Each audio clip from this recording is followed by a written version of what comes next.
L'énergie. Au départ, il y a le soleil. Ses rayons permettent la croissance des plantes qui captent le gaz carbonique et rejettent en échange de l'oxygène dans l'air, permettant le développement de la vie animale. Dans des conditions chimiques et géologiques spécifiques, la minéralisation des organismes vivants conduit au bout de plusieurs centaines de millions d'années à la constitution des ressources énergétiques fossiles qu'on retrouve sous trois formes: liquide, le pétrole; solide, le charbon; et gazeux, le gaz naturel. La découverte des ressources énergétiques fossiles et de leur combustion a marqué un tournant considérable dans l'évolution de nos sociétés. Rendue possible par la révolution industrielle, l'exploitation à grande échelle des ressources fossiles a entraîné un développement exponentiel de nos capacités de production, de nos déplacements et de nos moyens de communication.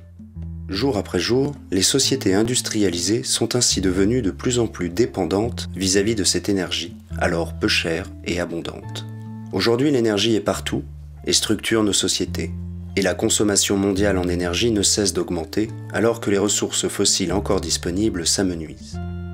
Suivant la tendance actuelle, il faudrait l'équivalent de plusieurs planètes Terre pour satisfaire les besoins mondiaux à l'horizon 2050.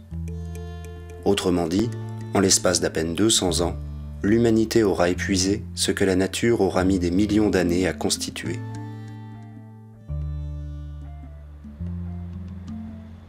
Parallèlement, un second constat s'impose. La combustion des énergies fossiles est à l'origine de la majeure partie des émissions de gaz à effet de serre liées à l'activité humaine. Ces émissions provoquent un changement climatique de grande ampleur, aux conséquences sociales et environnementales encore insoupçonnées, mais dont on constate déjà les premiers effets. Augmentation de la fréquence des épisodes de grandes sécheresses et des catastrophes naturelles, montée des eaux, perturbation des cycles végétatifs. D'après les climatologues, si nous ne changeons rien à nos modes de production et de consommation, il faut s'attendre à une augmentation de température de l'ordre de 2 à 6 degrés d'ici à 2100. L'étude des 800 000 années de mémoire climatique contenues dans les carottes glaciaires nous montre qu'une telle hausse de 5 degrés par rapport à la température actuelle n'a jamais été constatée. En revanche, il y a 20 000 ans, la température était inférieure de 5 degrés à celle d'aujourd'hui. C'était la fin de la dernière période glaciaire. La ville de Lyon était alors enfouie sous 1 kilomètre de glace. Les scientifiques considèrent qu'il nous faut impérativement limiter le réchauffement climatique à 2 degrés afin d'assurer la préservation de notre environnement et de nos sociétés. En France, cela impliquerait de diviser au moins par 4 nos émissions de gaz à effet de serre. Ce double constat de raréfaction des ressources fossiles et de changement climatique montre que nous sommes aujourd'hui confrontés à une véritable crise énergétique. Il devient nécessaire et urgent de repenser collectivement notre modèle et d'entamer une transition énergétique vers un modèle plus durable. Mais quelles sont les alternatives à notre disposition pour permettre cette transition? Après les fossiles, les seules énergies sont le nucléaire et les énergies renouvelables. L'énergie nucléaire, qui repose sur des ressources en uranium limitées, semble condamnée à rester marginale au niveau mondial. Elle compte aujourd'hui pour moins de 3% de l'énergie consommée sur la planète et moins de 18% en France, et même les scénarios les plus enthousiastes de l'Agence internationale de l'énergie ne l'estiment pas en mesure d'assurer plus de 6% de la consommation mondiale en 2050. Qui plus est, du fait de ses coûts d'exploitation croissants, d'une gestion toujours insoluble des déchets radioactifs et d'une défiance grandissante vis-à-vis des risques incomparables de sûreté qu'elle fait peser sur des régions entières, la filière nucléaire est aujourd'hui confrontée à une crise durable à l'échelle mondiale. Disponibles sur l'ensemble de la planète et très peu polluantes, les énergies renouvelables restent donc les seules sur lesquelles s'appuyer pour amorcer la transition énergétique. Mais les différentes contraintes posées par leur développement nécessitent de repenser en profondeur notre modèle afin de nous adapter aux ressources disponibles et pouvoir les partager solidairement. Le système actuel de production et de distribution de l'énergie est extrêmement centralisé. Un petit nombre d'installations alimente la consommation des ménages, des industriels et des collectivités, éparpillés sur l'ensemble du territoire. En dissociant ainsi la production de la consommation, un tel système encourage de fait le gaspillage à l'utilisation. Et à ce gaspillage s'ajoutent les nombreuses pertes occasionnée par la multiplication et la longueur des réseaux de distribution. Mais prenons l'exemple d'une ampoule à basse consommation et examinons la chaîne de production énergétique. Une telle ampoule dissipe en chaleur 20% de l'énergie qu'elle utilise. La centrale électrique, qu'elle fonctionne au gaz, au charbon, au pétrole ou à l'uranium, a un rendement d'environ 33%.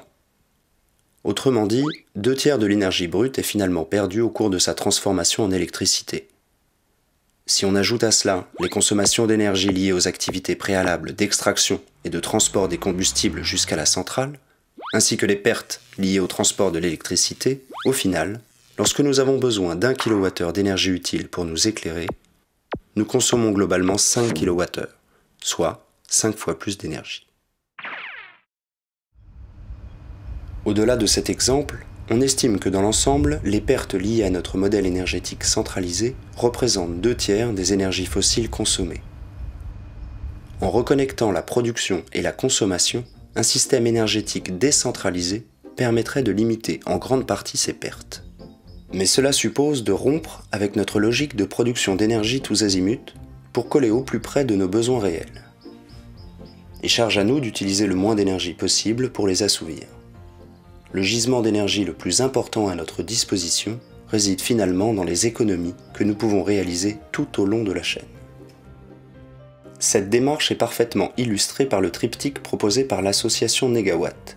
Sobriété de nos besoins et efficacité de nos outils sont la clé pour réussir la transition vers un système énergétique reposant majoritairement sur les renouvelables. Cette approche n'est pas pour autant synonyme d'austérité ni de retour en arrière. Il ne s'agit pas de sacrifier notre confort actuel. C'est même souvent le contraire. Un bâtiment correctement isolé, par exemple, consomme moins d'énergie, tout en améliorant significativement le confort et la durabilité de la construction. La sobriété énergétique suppose simplement de questionner nos besoins individuels en matière d'habitat, de transport et d'équipement. Mais un tel changement n'est possible et durable qu'à condition d'être accompagné par des choix collectifs et sociétaux. En milieu rural, par exemple, la réduction du recours à la voiture individuelle ne pourra s'envisager qu'à condition de revoir en profondeur les politiques d'urbanisme et d'aménagement du territoire, d'améliorer l'accessibilité des lieux de travail et de consommation, et de repenser les circuits de commercialisation afin de limiter les transports inutiles. Nous permettre d'opter individuellement pour des équipements domestiques énergétiquement sobres suppose également que le secteur industriel repense ses objectifs de production. Performance énergétique, augmentation de la durée de vie des produits, réparabilité et recyclage des biens de consommation sont à mettre résolument au centre des préoccupations. De leur côté, l'État et les collectivités ont également un rôle important à jouer dans la mise en œuvre de la transition énergétique.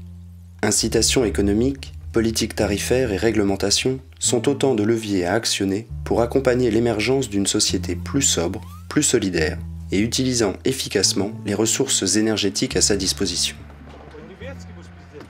Les travaux de l'association Négawatt démontrent qu'en France, la mise en œuvre de cette transition énergétique est possible d'ici à 2050.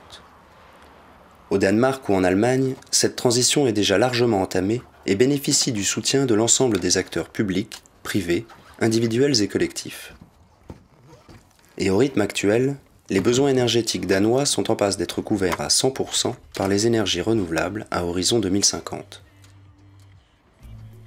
En France, notre retard est considérable. Pourtant notre pays, et l'Ardèche en particulier, sont fortement dotés en ressources renouvelables. Et il ne tient qu'à nous de bâtir un projet territorial nouveau, s'appuyant sur une décentralisation énergétique. La transition énergétique est porteuse d'un grand nombre d'opportunités. Les chantiers de rénovation massive pour isoler nos bâtiments et le développement des nouveaux secteurs liés à la production d'énergie renouvelable seront une source importante d'emplois non délocalisables qui dynamiseront l'économie locale. L'énergie et le climat sont des sujets majeurs pour l'avenir de nos sociétés. Plus vite nous anticiperons la mise en œuvre de cette transition énergétique, plus vite nous réduirons notre vulnérabilité vis-à-vis des chocs à venir, qu'ils soient économiques ou environnementaux. Alors que les situations de précarité énergétique se multiplient déjà et menacent à terme l'équilibre de notre société, il est de notre responsabilité à tous de construire dès aujourd'hui la société de demain. Une société en cohérence avec ses ressources, plus sobre, plus efficace et plus solidaire.